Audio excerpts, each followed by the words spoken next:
కాదు యూట్యూబర్ ఎవరో రేప్ కేసులో దొరికారట ఈరోజు. కాదు ఎంతమంది దొరుకుతారా యూట్యూబర్లు, సినిమా యాక్టర్లు, రాజకీయ నాయకులు రేప్ కేసు లేదా ఏదో అక్రమ సంబంధం కేసు. మీకు ఎన్ని మేరకు క్యా బోల్తారా తెలుగు వాళ్ళలో ఆటగాడు బోల్తే. ఇది మీకు ఆ బ్రెజిల్ దేశం గురించి చెప్పానా? 10 మంది అమ్మాయిలకి 2 అబ్బాయిలు మిగతా 8 మందికి ఎవరురా చేస్తారు?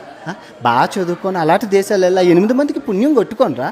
అలా ఎన్ని దేశాలు, ఇంకా లాటిన్ అమెరికా దేశాలు, మెక్సికో, కొలంబియా, ఎన్ని దేశాలు చూసుకుంటే 10 మంది అమ్మాయిలకి 7 అబ్బాయిలు ఉన్నారు. ఆ 7 అబ్బాయిలో 3 మిఠాయి గోళ్ళు స్వీటు.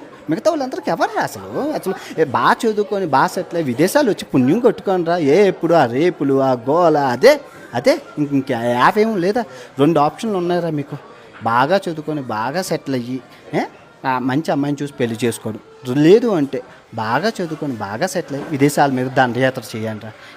ఎన్నికి అంతకని చెప్పాలి? థాయిలాండ్ వెళ్ళండి, ఆఫ్రికా వెళ్ళండి, విదేశాలు వెళ్ళి పుణ్యం కొట్టుకోండి. మన దేశంలోని స్త్రీ